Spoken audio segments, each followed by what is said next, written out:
नमस्कार, आप देख रहे हैं लिविंग इंडिया न्यूज़। मैं हूं नेहा शुक्ला। खास मुलाकात में आपका स्वागत है। खास मुलाकात में आज हमारे साथ एक और ख़ास हस्ती जुड़ चुकी है। इंसो के अध्यक्ष हैं दिग्विजय चौटाला जी। दिग्विजय जी, बहुत बहुत शुक्रिया हमारे साथ जुड़ने के लिए। लिविंग इंडिया न्यूज़ पर सबसे पहले तो आपका स्वागत करती हूँ। पहला सवाल यही रहेगा कि पीयू में इलेक्शंस हो रहे हैं और आप ज़बरदस्त कैंपेनिंग इस वक्त कर रहे हैं। कितनी संभावनाएँ लग रही हैं अभी? नहीं, संभावनाएं अच्छी हैं।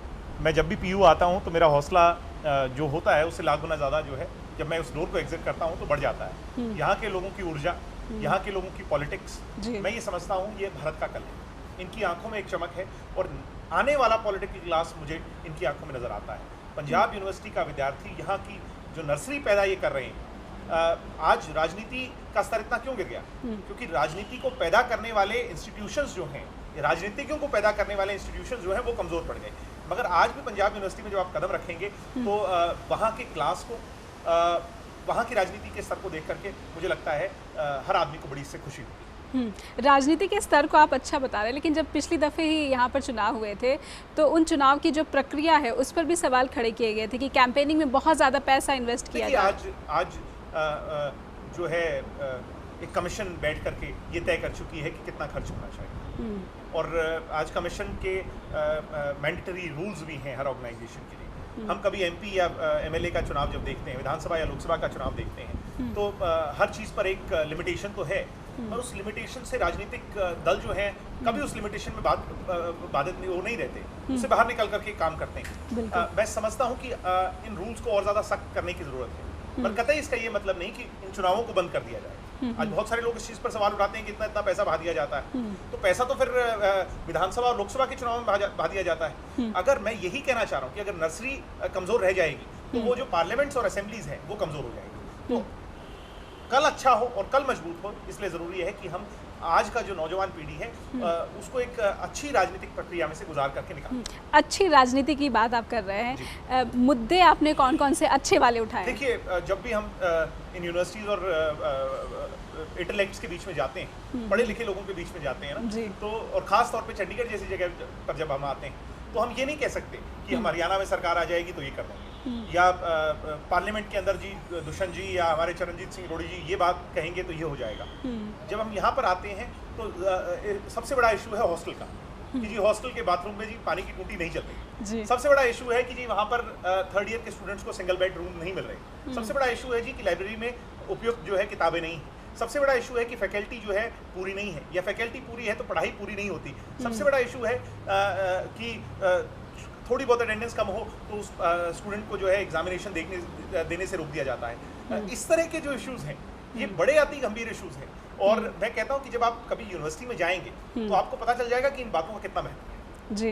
तो ये सारी चीज़ें हैं जिनको लेकर के हम समय समय पर स्टूडेंट्स के बीच में गए भी हैं और अच्छी बात ये है कि हमें रिप्रेजेंटेटिव बना करके इंसो के लोगों को चुना है और मुझे इस बात की ज़्यादा खुशी है कि इंसो ने डिलीवर भी किया। इंसो को 2 या 3 दफ़े जब भी पंजाब यूनिवर्सिटी में चुना गया तो हमने काम कर करके दिखाया, चाहे पीएचडी स्कॉलर्स के जो हैं उनके वोटिंग राइट्स उनको दिलवाने की बात हो, चाहे गर्ल्स हॉस्टल की डिमांड ज़्यादा गर्ल्स को हॉस्टल दिलवाने की बात हो, पार्क्स और रोड्स को जो है दोबारा से उनकी मरम्मत कराने की बात हो, बहुत सारा काम हमने बैठ करके हमारे लोगों ने वहाँ पर किया। NSUI से कितनी टक्कर मिल रही है? NSUI से टक्कर की बातचीत नहीं। 60 के दशक से चौधरी देवीलाल जी ने एक अलग रास्ता अपना लिया, उन्होंने कांग्रेस को छोड़ दिया था। जब उन्हें पता चला कि ये कांग्रेस गलत डायरेक्शन में जा रही, इंदिरा के राज के बाद ये कांग्रेस ने एक अलग रास्ता अपना लिया, तो चौधरी देवीलाल जी ने एक संकल्प लिया था कि जब तक मैं रहूं या जब तक मेरी सोच रहे तो मेरी सोच या मेरे सिपाही जो है वो कभी भी कांग्रेस से समझौता नहीं करेंगे। और इस बात की मुझे आज भी बड़ी खुशी है कि हम अकेले ऐसे इस देश के अकेले ऐसे संगठन हैं जिसने कभी भी, मैं फिर कहता हूं कि हम इस देश के अकेले ऐसे राजनीतिक संगठन हैं जिसने कांग्रेस से अच्छी या बुरी परिस्थिति में कभी हाथ नहीं लगाया। कांग्रेस से हम लड़ाई लड़ेंगे, निश्चित तौर पर बड़ी लड़ाई भी लड़ते हैं, वहां पर भी कांग्रेस को डिफीट करते हैं। इस लड़ाई में भी पिछली दफे कांग्रेस जीत गई थी, इस बार फिर लड़ेंगे और कांग्रेस को डिफीट करेंगे और चौधरी देवीलाल जी की आइडियोलॉजी को, उनकी विचारधारा को और चौधरी देवीलाल जी की आइडियोलॉजी की बात कर रहे हैं, ये एक कोशिश लग रही है कि दोबारा से देवीलाल जी की यादों को जनता के बीच ला रहे हैं और उनके आधार पर लोगों का वोट हासिल। क्योंकि आज उनके चले जाने के बाद 2001 में वो हमारे बीच में से चले गए, उसके बाद अब ये 14-15 वर्ष जो बीत गए और 2001 में जो व्यक्ति 15 या 16 वर्ष का था उसने चौधरी देवीलाल जी से कभी मुलाकात नहीं करी, वो चौधरी देवीलाल जी के साथ कभी बैठे नहीं और उनकी विचारधारा को कभी जाना नहीं, क्योंकि वो बहुत छोटे थे। आज 10-15 साल बाद वही व्यक्ति 25 और 30 के बीच का हो गया और वो सिर्फ चौधरी देवीलाल जी को एक तस्वीर के रूप में तो देखता है, मगर उनकी आइडियोलॉजी को नहीं जानता। गरीब के लिए, किसान के लिए, मजदूर के लिए, दलित के लिए, पिछड़े के लिए, छात्र के लिए, छोटे व्यापारी के लिए, हर वर्ग के लिए चौधरी देवीलाल जी ने जो कार्य किए, पेंशन प्रणाली लागू करने की बात है, दलित चौपाल, हरिजन चौपाल बनवाने की बात है, स्टूडेंट्स के बसों के पास बनवाने की बात है, स्टूडेंट्स को यहाँ तक कि चौधरी देवीलाल जी ने तो सिनेमा घरों में भी मुफ्त जो है कि स्टूडेंट्स को एक्सपोजर मिले कि सिनेमा क्या होता है वो उसको पता चले। चौधरी देवीलाल जी के तो अगर हम काम गिनवाने लग जाएं तो शायद आपके शो का टाइम जो है कम पड़ जाएगा। इसलिए वो सारी बातें जो है जब भी हमें समय मिलता है हम लोगों के डीएनए में उसको डालना चाहते हैं, जिससे आने वाली जो हरियाणा की और इलाके की जो नस्ल है वो उनकी विचारधारा को लेकर के मजबूत रास्ता। क्या इसे हम मीडिया वाले ये कोशिश माने कि जो इनेलो है उसकी युवा पीढ़ी अब पीछे भी देख रही है ताकि पार्टी की रिवाइवल की जा सके? ऐसा है जी, किसी भी स्तर पर राजनीति में, परिवार में, जीवन में अगर पीछे मुड़ करके नहीं देखोगे ना जी तो फिर आगे आप कुछ नहीं कमा पाओगे। इसलिए पीछे मुड़ करके देखना कि आप कहाँ से चले थे या किन की वजह से आज आप यहाँ हैं, तभी आप आगे बढ़ते हैं। हम कमजोर हुए हैं, नो डाउट। हम 32 से 20 पर आए हैं, 9 पर थे, 9 से 32 पर गए थे, आज 20 पर आए हैं। कुछ ना कुछ कमियां हमारे अंदर हैं, कहीं ना कहीं हम भटके, उन भटके हुए रास्तों से फिर सही मार्ग पर आना जो है वो जरूरी है। और हमारा संगठन जो है वो संघर्ष की मिसाल है। राज तो हमने सारा मेरे हिसाब से 5 या 6 या 7 साल किया होगा। आप इतिहास उठा करके देखिए, 77 के दशक में पहली बार चौधरी देवीलाल जी की सरकार बनी, जो सरकार 2 साल बाद गिर गई। उसके बाद 87 में बनी, जो कि फिर 1991 में गिर गई। उसके बाद 99 में बनी, जो 2005 तक चली। सारा अगर आप मिला लें पूरा का पूरा कार्यकाल तो मेरे हिसाब से 10 साल से कम है। तो हमने तो एक कांग्रेस के खिलाफ संघर्ष की एक बहुत बड़ी पहचान बनाई, और संघर्ष अपनी आंखों के आंसू नहीं बनाए बल्कि उसे अपनी ताकत बना करके आगे बढ़े। आज मेरे पिता और दादा जेल में मुश्किल समय से गुजर रहे हैं, मगर हमने कभी सच का साथ और जिस वर्ग की हम बात करते हैं उसका साथ नहीं छोड़ा।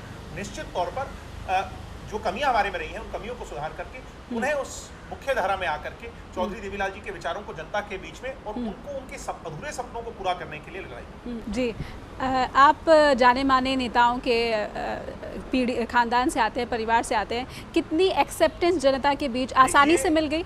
बड़े लोग एक बड़ा अच्छा प्रश्न मेरे से पूछते हैं, बड़ा अच्छा प्रश्न है आपने जो पूछा कि भाई आप लोगों के लिए तो it is a easy way out, कि एक नॉर्मल आदमी के लिए एमपी और एमएलए बनना जो है बड़ा मुश्किल है।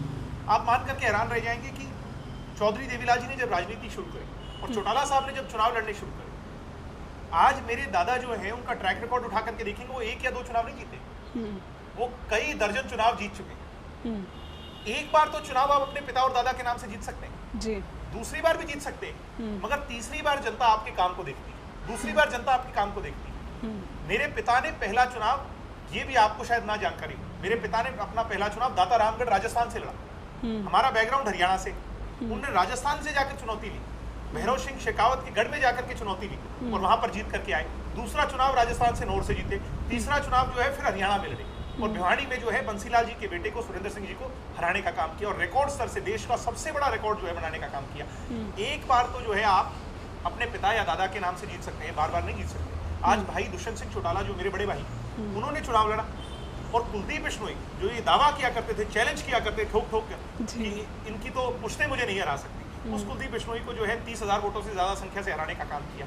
तो राजनीति के अंदर एक बार तो आप अपने परिवार का नाम यूज कर सकते हैं, बार बार जो है जनता आपका काम है। और निश्चित तौर पर आज दुष्यंत सिंह चौटाला, क्योंकि हम अपनी पीढ़ी की बात कर रहे हैं, उन्होंने अपने आप को डिलीवरेंस दे करके जो है उस बात को दिखा दिया कि वो कितने कामयाब एक राजनीतिक आदमी हैं। पहले सेशन में इस देश में जितने भी पार्लियामेंटेरियंस हैं, 500 के जितने हैं, उनसे ज्यादा उनका ट्रैक रिकॉर्ड रहा, ज्यादा क्वेश्चंस पूछे और सबसे ज्यादा परसेंटेज ऑफ अटेंडेंस, कभी भी मिस नहीं किया। तो हम, मुझे लगता है कि जिस रास्ते पर आगे बढ़ रहे हैं, ये सारी चीजें लोग देख रहे हैं।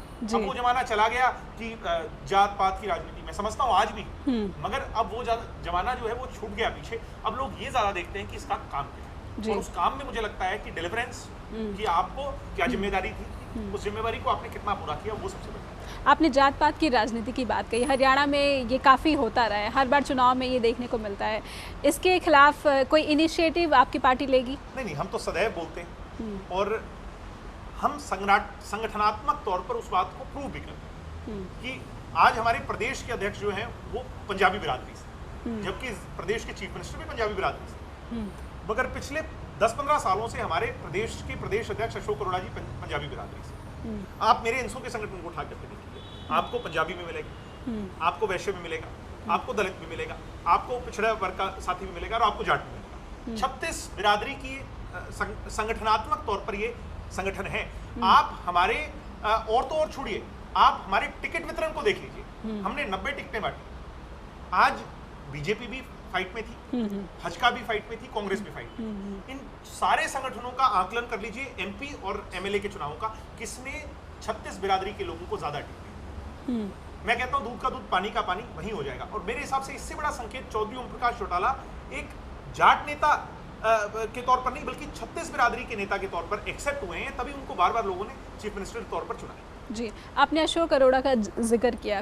पिछले दिनों क्या अभी हाल ही में एक खबर चल रही है कि उन्होंने हुड्डा जी के आवास पर जाके मुलाकात की है, इस तरह की अफवाहें उड़ रही हैं। नहीं, वो गए होंगे, और किसी भी शिष्टाचारिक तौर पर किसी से मुलाकात करना कोई अन्याय या कोई वो नहीं है। किसी के घर चाय पी लेना कोई पाप नहीं। मगर जब तक कि इससे ज्यादा कुछ ना निकल करके आए, तो मैं समझता हूँ कि मीडिया को भी, media should stay calm, not expose to many things if there is not any.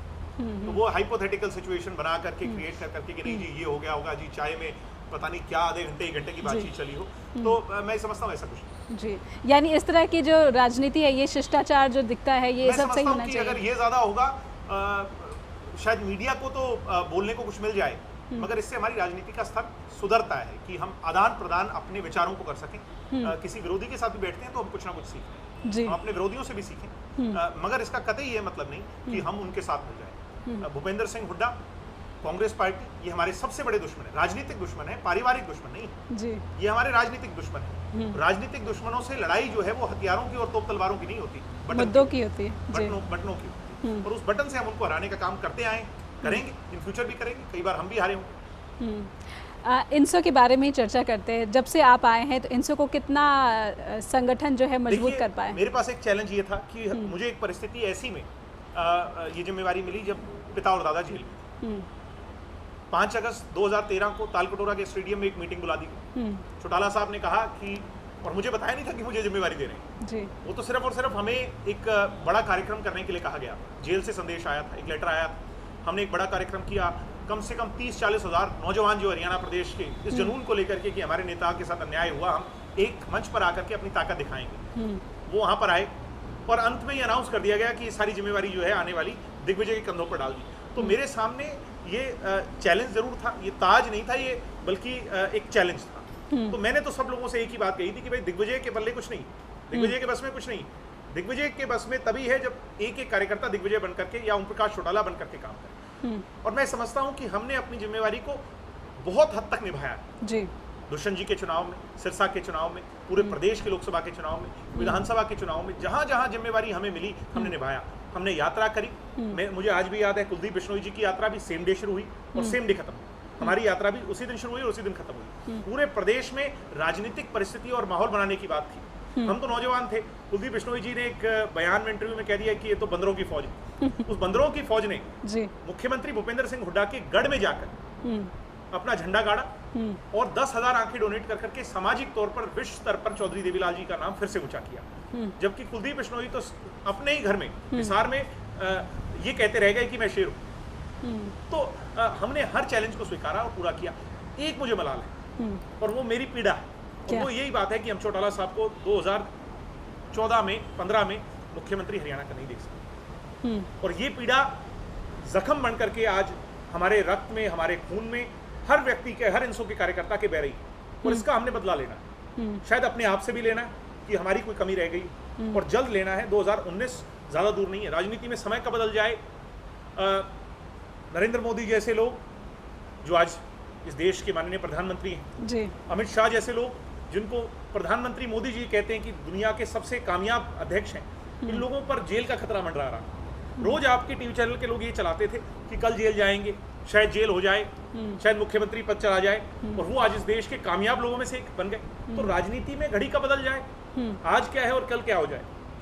Emergency का दौर जब चला था तो बहुत सारे लोगों ने ये सोचा था कि इसका अंत नहीं है, इंदिरा गांधी को अब हराना या खत्म करना कभी मुश्किल नहीं है।